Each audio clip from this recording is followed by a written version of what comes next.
اعوذ باللہ من الشیطان الرجیم بسم اللہ الرحمن الرحیم الحمد للہ رب العالمین والصلاة والسلام علی اشرف الانبیاء والمرسلین خاتم النبیین ابی القاسم محمد وعلی اہل بیتہ الطیبین الطاہرین المعصومین المظلومین ولعنۃ اللہ علی اعدائہم اجمعین اما بعد فقد قال اللہ الحکیم فی کتابہ الکریم اعوذ باللہ من الشیطان الرجیم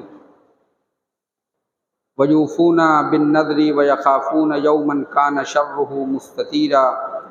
ویطعمون الطعام علی حبہ مسکینا ویتیما واسیرا انما نطعمکم لوجہ اللہ۔ ایک صلوات پڑھیں محمد والے۔ حضرات، یہ ایام جو کل 24 ذی الحجہ تھی اور آج 25 ذی الحجہ ہے، یہ دونوں دن خاص ایام ہیں۔ اہل بیت علیہم الصلاۃ والسلام، چاردہ معصومین علیہم الصلاۃ والسلام کی عظمت و فضیلت کے، خصوصاً پنجتن پاک کی، کیونکہ روایات کی روشنی میں کل عید مباہلہ تھی اور 24 ذی الحجہ کو جہاں عید مباہلہ ہے وہیں آیہ تطہیر کا نزول بھی ہوا تھا، جو ہم حدیث قصہ کی شکل میں آیہ تطہیر کی شان نزول پڑھتے ہیں، اور اسی کے ساتھ ساتھ امیر المومنین امام علی علیہ السلام کی ولایت کی سند بھی ملی کہ جب آپ نے حالت رکوع میں زکوٰۃ دیا ہے اور فقیر سائل کو انگوٹھی دی ہے۔ یہ تینوں مناسبتیں 24 ذی الحجہ کی ہیں روایات کی روشنی میں، یعنی آئے مباہلہ کہ جس سے آل محمد کی صداقت کا قصیدہ پڑھ رہی ہے، آیہ تطہیر جو اہل بیت کی طہارت کا قصیدہ پڑھ رہی ہے، آیہ ولایت جو نہ صرف امیر المومنین بلکہ 12 اماموں کی ولایت کا قصیدہ پڑھ رہی ہے، اور اسی کے ساتھ ساتھ آج 25 ذی الحجہ ہے جو کہ تاریخ ہے سورہ حل عطا کے نزول کی۔ لہذا اسی مناسبت سے کہ آج کے دن سورہ حل عطا نازل ہوا، اور بعض روایات میں کہ یہ 18 آیتیں نازل ہوئی ہیں۔ یہ سورہ حل عطا کہ جس کے سلسلے میں قرآن کریم نے بیان یہ کیا، قرآن کریم نے جس کا تذکرے کو زندہ رکھا، کہ جس کے سلسلے میں جناب ابن عباس سے روایت ہے کہ امام حسن علیہ السلام اور امام حسین علیہ السلام مریض ہوئے، تو پیغمبر اسلام اپنے کچھ اصحاب کے ساتھ ان کی عیادت کے لیے گئے، اور جب پیغمبر اسلام ان کی عیادت کے لیے پہنچے تو امیر المومنین سے فرمایا کہ ابو الحسن، کتنا بہتر ہوتا کہ تم اپنے بچوں کی صحت یابی کے لیے نذر مانگتے۔ تو امیر المومنین جناب سیدہ اور آپ کی جو کنیز ہیں جناب فضہ، انہوں نے علیکم السلام، انہوں نے نذر کی کہ جب امام حسن و امام حسین علیہ السلام صحت یاب ہو جائیں گے تو یہ 3 دن روزہ رکھیں گے، اور بعض روایات میں یہ ہے کہ خود امام حسن و امام حسین علیہ السلام نے بھی فرمایا کہ ہم بھی نذر مانتے ہیں کہ بعد صحت 3 دن ہم روزہ رکھیں گے۔ یہ صحت یاب ہوئے اور اس کے بعد روزہ رکھنا تھا، چونکہ وعدہ کیا تھا اللہ سے کہ پروردگار صحت یاب ہوں گے تو ہم تیری رضا کے لیے روزہ رکھیں گے۔ اب گھر میں کچھ نہیں، امیر المومنین قرض لے کر 3 دن کے لیے 3 دن کا جو لے کر آئے۔ جناب سیدہ نے ایک حصہ اس کا پیسا اور اس سے روٹی بنائی اور ان لوگوں نے روزہ رکھا۔ جب یہ اب افطار کے لیے دسترخوان پہ بیٹھے، اسی وقت کسی نے دق الباب کیا اور آواز دی، السلام علیکم یا اہل بیت محمد، اے حضرت محمد مصطفیٰ صلی اللہ علیہ وآلہ وسلم کے اہل بیت، آپ پر سلام ہو، ہم مسکین ہیں، ہمیں کھانا دے دیجئے۔ تو ان پانچوں حضرات نے یعنی مولا علی اور جناب سیدہ اور امام حسن و امام حسین اور جناب فضہ نے اپنی یہاں کی روٹی یا اپنی جو غذا تھی وہ اس مسکین کو دے دی، اور خود پانی سے افطار کیا۔ دوسرے دن پھر روزہ رکھا، اور جیسے ہی دسترخوان پہ یہ حضرات جمع ہوئے، اسی وقت پھر کسی نے دق الباب کیا اور یہی آواز، السلام علیکم یا اہل بیت محمد، کہ اے اہل بیت محمد آپ پر سلام ہو، ہم یتیم ہیں، ہماری مدد کریں۔ ان لوگوں نے فوراً ہی اپنے سامنے کی غذا اس یتیم کو دے دی اور پانی سے افطار کیا۔ تیسرے دن پھر روزہ رکھا حسب نظر، اور جب دسترخوان پہ بیٹھے تو پھر اس کے بعد پھر کسی نے دق الباب کیا، اور اس کے بعد جو دق الباب کیا تو کہا کہ ہم اسیر ہیں، ہماری مدد کریے، ان لوگ ہم کو کھانا کھلائیے۔ امیر المومنین جناب سیدہ امام حسن و امام حسین علیہ السلام اور جناب فضہ نے اپنی غذا اس فقیر کے حوالے کر دی۔ ابھی اس فقیر کے حوالے کی تھی اور خود پانی سے افطار کیا۔ صبح ہوئی تو امیر المومنین امام حسن و امام حسین کو لے کر رسول اللہ کے پاس پہنچے تو رسول اللہ نے دیکھا کہ بھوک سے دونوں نواسے کانپ رہے ہیں۔ فرمایا کہ ہم تمہیں ایسے عالم میں دیکھ کر مجھے غم ہو رہا ہے، میں برداشت نہیں کر پا رہا ہوں، اور لے کر آئے جناب سیدہ کے گھر میں۔ کیا دیکھا کہ بی بی محراب عبادت میں ہے، اور بھوک کے سبب آپ کا شکم آپ کی پشت سے ملا ہوا ہے اور بدن کانپ رہا ہے بھوک کی وجہ سے۔ رسول اللہ غمگین ہوئے۔ اسی وقت جبریل امین نازل ہوئے اور بعد درود و سلام یہ سورہ دیا اور کہا کہ اللہ تبارک و تعالیٰ یہ سورہ دیتا ہے، آپ کو عطا کرتا ہے، اور ایسے اہل بیت، ایسے پاکیزہ اہل بیت، ایسے باعظمت اہل بیت ہونے کے سبب آپ کو مبارکباد دیتا ہے۔ اور اس کے بعد اس سورہ کی تلاوت کی۔ اب یہ سورہ جو سورہ حلقہ جو آج ہی کی تاریخ میں روایات کی روشنی میں نازل ہوا ہے، اس میں اہل بیت کی فضیلت بیان کر رہا ہے خدا کہ وَيُوفُونَ بِالنَّذْرِ وَيَخَافُونَ يَوْمًا كَانَ شَرُّهُ مُسْتَطِيرًا، کہ یہ وہ لوگ ہیں کہ جو اپنی نذر کو، اپنی جو منت ہے، جو وعدہ کیا ہے، اسے پورا کرتے ہیں، اور اس دن سے ڈرتے ہیں، وَيَخَافُونَ، جس کا خوف پھیلا ہوا ہے۔ اور اس کے بعد وَيُطْعِمُونَ الطَّعَامَ عَلَىٰ حُبِّهِ مِسْكِينًا وَيَتِيمًا وَأَسِيرًا، اور یہ لوگ کھانا کھلاتے ہیں، وَيُطْعِمُونَ الطَّعَامَ مِسْكِينًا وَيَتِيمًا وَأَسِيرًا، مسکین و یتیم و اسیر کو کھانا کھلاتے ہیں۔ اور اس کے بعد جو کھانا کیوں کھلاتے ہیں، آگے قرآن نے کہا انما نطعمکم لوجہ اللہ، ہم یہ جو کھانا کھلاتے ہیں، ہم یہ وجہ پروردگار کے لیے کھانا کھلاتے ہیں، یعنی اللہ کی خوشنودی کے لیے کھانا کھلاتے ہیں۔ ہمیں نہ تمہارے شکریہ کی ضرورت ہے، نہ تمہارے احسان ماننے کی ضرورت ہے، ہم نے جو یہ کھانا کھلایا ہے یہ صرف و صرف معبود کے لیے کھانا کھلایا ہے۔ اب میں آپ کے سامنے عرض کروں کہ یہ جو بھی کام وجہ پروردگار کے لیے ہوتا ہے تو قرآن نے کہا ہے کہ کل من علیہا فان، ہر چیز فنا ہو جائے گی، انسان کچھ بھی کر ڈالے جو کام بھی کرنا چاہے وہ کرے، ہر چیز کو فنا ہو جائے گی۔ یہ صرف انسان نہیں مرتا ہے بلکہ انسان کا کردار بھی مر جاتا ہے، انسان کے اعمال بھی مر جاتے ہیں، سب ختم ہو جائے گا۔ اگر کوئی چیز باقی رہے گی وہ وجہ پروردگار، یعنی وہ کام باقی رہیں گے جو انسان نے اللہ کے لیے کیے ہیں، وہ کام باقی رہیں گے جو انسان نے اللہ کے لیے کیے ہیں۔ اب جو ان آیات میں دو چیزیں جو کہ بہت ہی اہم ہیں، ایک مسکین ہے اور دوسرے یتیم ہے، ان دونوں کی مدد کا معاملہ ہے۔ جیسا کہ سورہ ماعون میں ارشاد ہو رہا ہے کہ اگر اس کے برعکس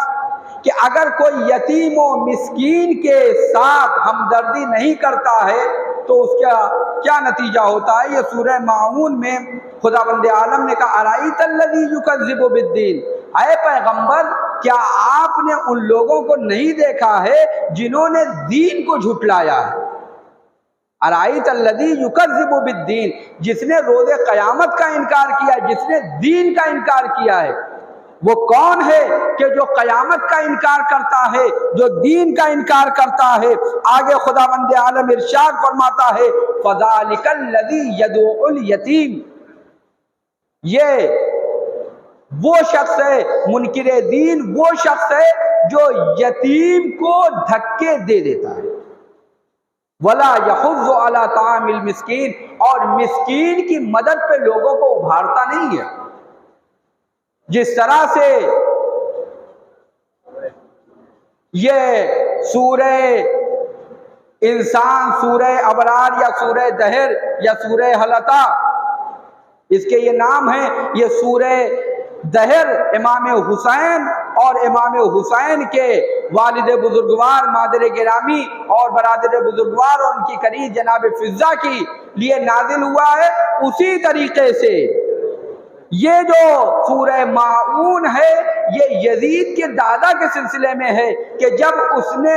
اس کے گھر میں دعوت تھی اور ایک یتیم آیا ہے کھانا مانگنے کے لیے تو اس نے اسے دھکے دے کے بھگا دیا تھا، اس نے اسے دھکے دے کے ابو سفیان نے بھگا دیا تھا۔ تو اس کے سلسلے میں قرآن نے کہا ارائیت الذی یکذب بالدین، کیا تم نے نہیں دیکھا کہ منکر دین کون ہے، دین کا انکار کرنے والا کون ہے۔ دین کے انکار کرنے والے کی پہلی صفت یہ ہے کہ وہ یتیم کو دھکا دیتا ہے، دوسری صفت یہ ہے کہ وہ مسکین کی مدد پہ لوگوں کو ابھارتا نہیں ہے بلکہ لوگوں کو منع کر دیتا ہے۔ یہ ایک اہم چیز ہے، اور اسی کے ساتھ ساتھ یہ جو مدد کرتا ہے، چاہے وہ یتیم کی کرے، چاہے وہ مسکین کی کرے، چاہے وہ اسیر کی کرے، وہ کیوں کرے مدد؟ کس لیے کرے؟ کیا احسان جتانے کے لیے مدد کرے؟ نہیں، اسی سورہ انسان میں انما نطعمکم لوجہ اللہ، ہم جو کام کر رہے ہیں یہ اللہ کے لیے کر رہے ہیں، اللہ کے علاوہ کسی اور کے لیے نہیں کر رہے ہیں۔ ہمیں جو بھی کرنا ہے وہ ہم اللہ کے لیے کرتے ہیں۔ کربلا میں چند دن بعد محرم شروع ہونے والا ہے، اور شاید یہ اس سال 1444 ہجری کا آخری جمعہ ہے، اس کے بعد ماہ محرم آ جائے گا 1445 ہجری، چند دن کے بعد محرم آ رہا ہے۔ محرم میں جس چیز کی ہمیں شہدائے کربلا نے، کربلا والوں نے، اسیران کربلا نے جس چیز کی ہمیں دعوت دی ہے اور جو چیز ہمیں سمجھائی ہے وہ یہی ہے کہ ہم اللہ کے لیے کام کریں، اللہ کے علاوہ کسی اور کے لیے نہیں۔ یہ نہ دیکھیں کہ کون ہمارے ساتھ ہے، کون ہمارا مخالف ہے، کون ہمارا اپنا ہمارا مخالف ہو جائے گا، کون غیر ہمارا اپنا ہو جائے گا۔ آپ کے سامنے کربلا والے، چاہے وہ کربلا کے مرد ہوں، چاہے وہ کربلا کی خواتین ہوں، چاہے وہ کربلا کے شیرخوار بچے ہوں، سبھی نے اپنی وہ ذمہ داری ادا کی ہے کہ دنیا کے مرد نہ کربلا والوں کے مردوں کا مقابلہ کر سکتے ہیں، دنیا کی خواتین نہ کربلا کی خواتین کا مقابلہ کر سکتی ہیں، دنیا کے بچے نہ دنیا کربلا کے بچوں کا، بلکہ کربلا کے بچوں کا مقابلہ، کربلا کی خواتین کا مقابلہ بڑے بڑے مرد بھی نہیں کر سکتے ہیں۔ اور یہ کربلا والوں نے درس دیا ہے۔ کربلا کی خواتین کیسی خواتین تھی؟ صرف وہ خاتون جناب زینب کبریٰ سلام اللہ علیہا یا جناب ام کلثوم سلام اللہ علیہ جو خاندان عصمت و طہارت کی خاتون تھی، ان کی بات نہیں ہے، ان کے علاوہ بھی جو خواتین آئی ہیں، اگر آپ ان کی تاریخ پڑھیے اور ان کی تاریخ پڑھیے تو اس کے بعد آپ کو اندازہ لگے گا کہ یہ کیسی باعظمت خاتون تھی کہ انہوں نے کس طرح سے حق کی حمایت کی ہے۔ ہم ابھی چند دن پہلے جناب مسلم ابن عقیل علیہ السلام کی شہادت کی تاریخ گزری ہے، 9 ذی الحجہ۔ جناب مسلم کی جو آخری میزبان تھی وہ جناب طوع تھی۔ صلوات ہو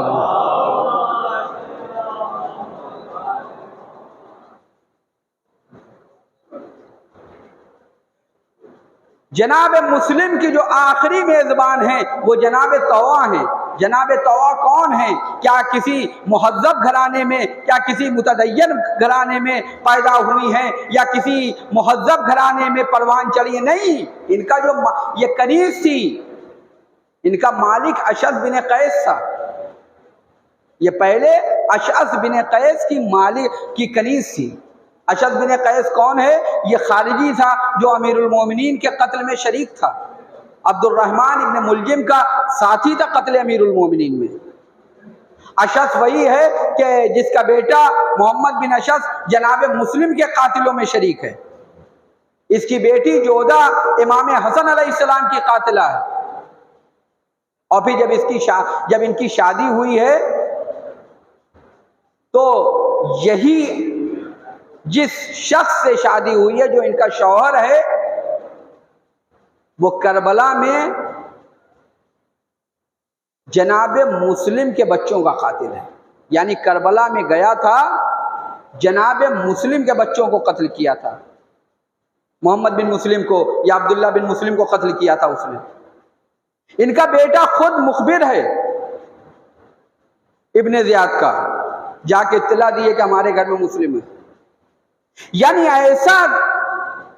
ایسے لوگوں کے بیچ میں جناب طوع نے زندگی بسر کی ہے۔ مالک ایسا ہے جو امیر المومنین کا شدید دشمن ہے، جو نعرے لگاتا تھا لا حکم الا اللہ، کہ خارجی تھا، امیر المومنین کے خطبے میں اذیت کرتا تھا، خلل ایجاد کرتا تھا، آپ کی نماز میں خلل ایجاد کرتا تھا، آپ کی عبادت میں خلل ایجاد کرتا تھا، اور اس کے جو مالک کا بیٹا ہے وہ جناب مسلم کے ساتھ اس نے دھوکہ دیا، بیٹی نے امام حسن علیہ السلام کو زہر دیا، شوہر ایسا جو قاتلان حسین میں شامل ہے،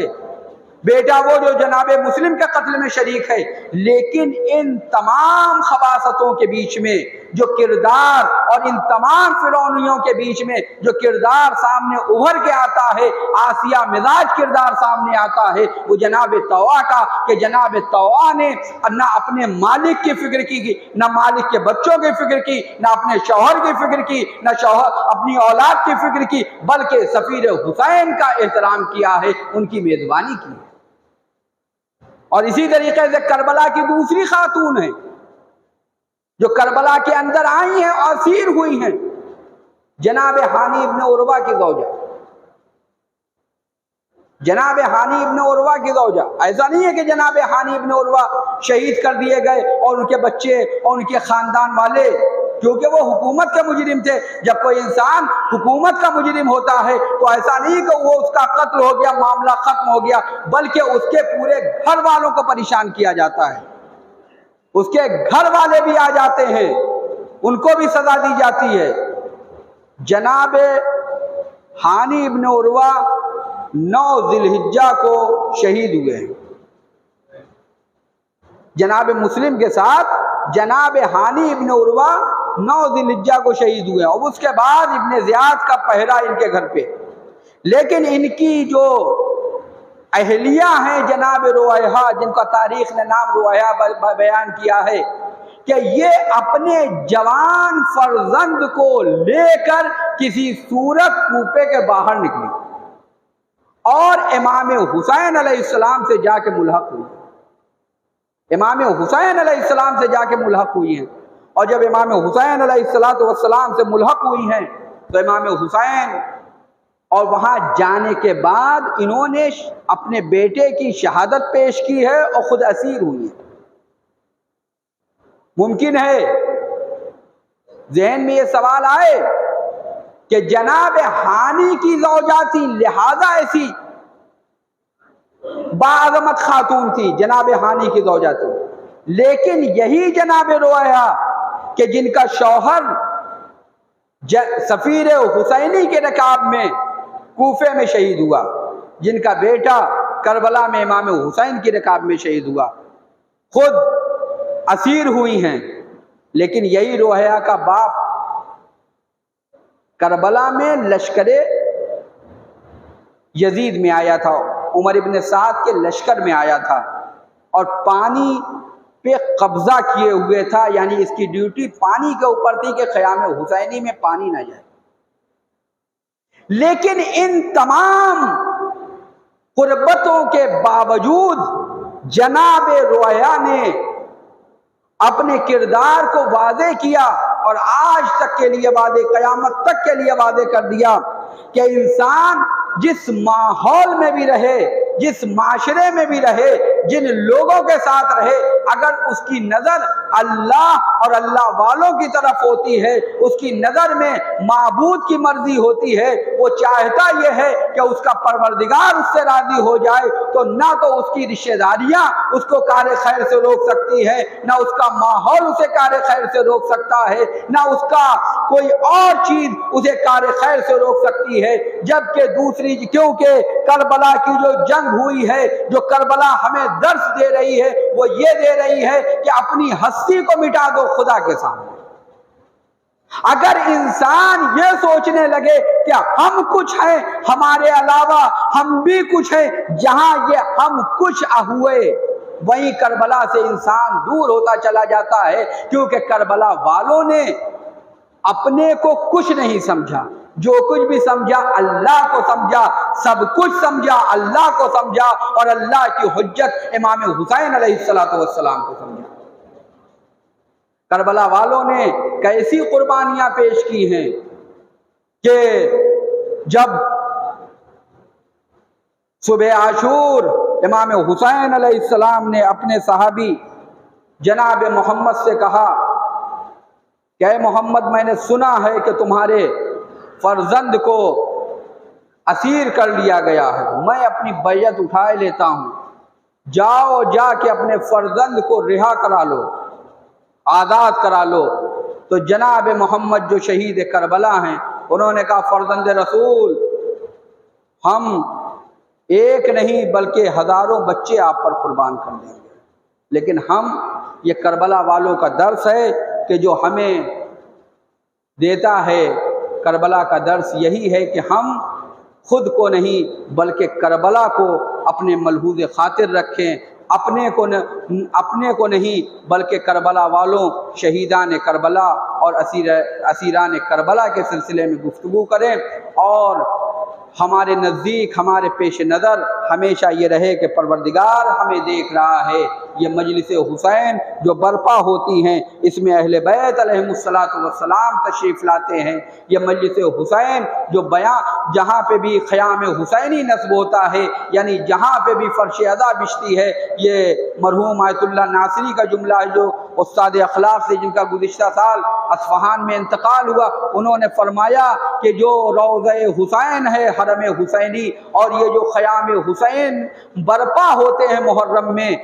ہم اس میں اور روضہ حسین میں فرق نہیں سمجھتے۔ وجہ یہ ہے کہ یہاں پہ بھی ملائکہ آتے ہیں، وہاں بھی ملائکہ آتے ہیں، یہاں بھی اہل بیت آتے ہیں، وہاں بھی اہل بیت آتے ہیں، یہاں پہ بھی امام زمانہ کی نظر کرم ہوتی ہے، وہاں پہ بھی امام زمانہ کی نظر کرم ہوتی ہے، یہاں پہ بھی جناب سیدہ کی عنایتیں ہوتی ہیں، وہاں پہ بھی جناب سیدہ کی عنایتیں ہوتی ہیں، لہذا ہمیں یہاں پہ بھی دعا قبول ہوتی ہے، وہاں پہ بھی دعا قبول ہوتی ہے۔ لہذا جب ہم فرش ادا پہ آئیں تو ہم یہ سمجھ لیں کہ ہم اس بزم میں آئے ہیں کہ جہاں پر ملائکہ موجود ہیں، ہم اس بزم میں آئے ہیں جہاں انبیاء موجود ہیں، ہم اس بزم میں آئے ہیں جہاں عصمتوں کے تاجدار موجود ہیں، جہاں پر معصومین علیہم السلام موجود ہیں۔ آئیے بارگاہ معبود میں دعا کرتے ہیں، پروردگار ہمیں ہمارے مولا و آقا امام زمانہ عجل اللہ تعالیٰ فرجہ الشریف کے ظہور میں تعجیل فرمائے اور ہمیں ان کی معرفت عطا فرمائے، اور پروردگار ہمیں اپنی معرفت عطا فرما، اپنے رسول کی معرفت عطا فرما، اپنی حجت کی معرفت عطا فرما۔ وآخر الدعوانا ان الحمد للہ رب العالمین۔